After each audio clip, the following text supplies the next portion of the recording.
Balai Konservasi dan Sumber Daya Alam BKSDA Aceh melepasliarkan kembali satu ekor harimau Sumatera ke Taman Nasional Gunung Lesser.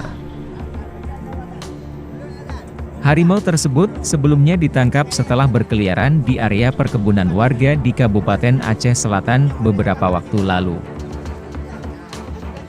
Pelepasan harimau betina yang diberi nama Putro Kapo dilakukan BKSDA Aceh bersama mitra, setelah dilakukan pemeriksaan kesehatan dan observasi selama beberapa hari. Hasilnya menunjukkan harimau tersebut sehat dan normal sehingga layak untuk dilepasliarkan kembali.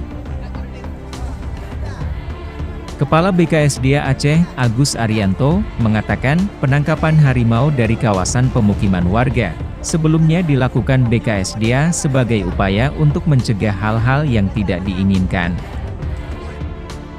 Menurutnya, dari hasil pemasangan kamera trap, tim BKSDA menemukan masih ada 2 ekor harimau lainnya yang muncul di pemukiman warga.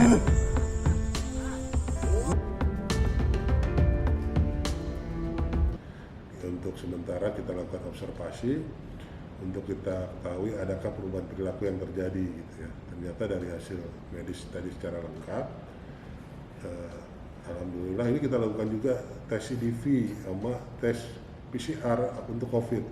Jadi semuanya tidak ada negatif hasilnya, artinya sehat, normal dan sehat. Oleh karenanya didukung juga dengan kajian kelayakan tempat ya, yang kita lakukan bersama-sama dengan mitra Taman Nasional, BCS, FKL. Akhirnya harimau tersebut alhamdulillah sudah kita lepasliarkan ke kawasan Taman Nasional Gunung Lesser. Dalam beberapa bulan terakhir, harimau kerap turun ke permukiman warga di Provinsi Aceh. Bahkan beberapa kali warga sempat merekam keberadaan si raja hutan itu secara dekat.